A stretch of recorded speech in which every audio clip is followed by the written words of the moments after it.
నమస్కారం. సాయుధ పోరాటంలో వెన్నుచూపని వీరుడు, మరి వేలాది మంది విద్యార్థుల్ని కూడగట్టి వారికి ఉద్యమ పాఠాలు నేర్పి యుద్ధానికి సిద్ధం చేసి రజాకార్లకు వ్యతిరేకంగా పోరాటం చేయించి మరి తన జీవితమంతా ఎన్నో జైళ్ల పాలై మరి నిద్రలేని రాత్రులు గడుపుతూ ఈ రాష్ట్రం కోసం, ఈ ప్రజల కోసం పోరాటం చేసిన సాయుధ పోరాట యోధుడు కామ్రేడ్ బొమ్మగాని ధర్మభిక్షం గౌడ్ గారు. వారి చరిత్రని మనం మరవద్దు. ఇవాళ గౌడ గీత కార్మికులకు ఏ సమస్య వచ్చినా వెన్నంటి నిలబడి గౌడుల హక్కుల కోసం పార్లమెంట్లో వారి ప్రజల యొక్క వాణిని వినిపించినటువంటి నాయకుడు బొమ్మగాని ధర్మభిక్షం గౌడ్ గారు.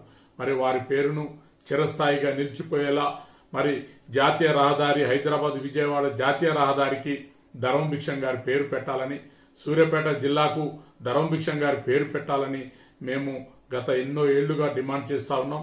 ప్రభుత్వాలు, కేంద్ర రాష్ట్ర ప్రభుత్వాలు దీనిపై సానుకూలంగా ఆలోచన చేసి ఒక స్వతంత్ర సమరయోధుడు, ఉత్తమ పార్లమెంటేరియను బొమ్మగాని ధర్మభిక్షం గౌడ్ గారికి న్యాయం చేయాలి. ఆ మహనీయుడి యొక్క త్యాగాన్ని గౌరవించి సమున్నత గౌరవం ఇవ్వాలని నేను విజ్ఞప్తి చేస్తున్నా.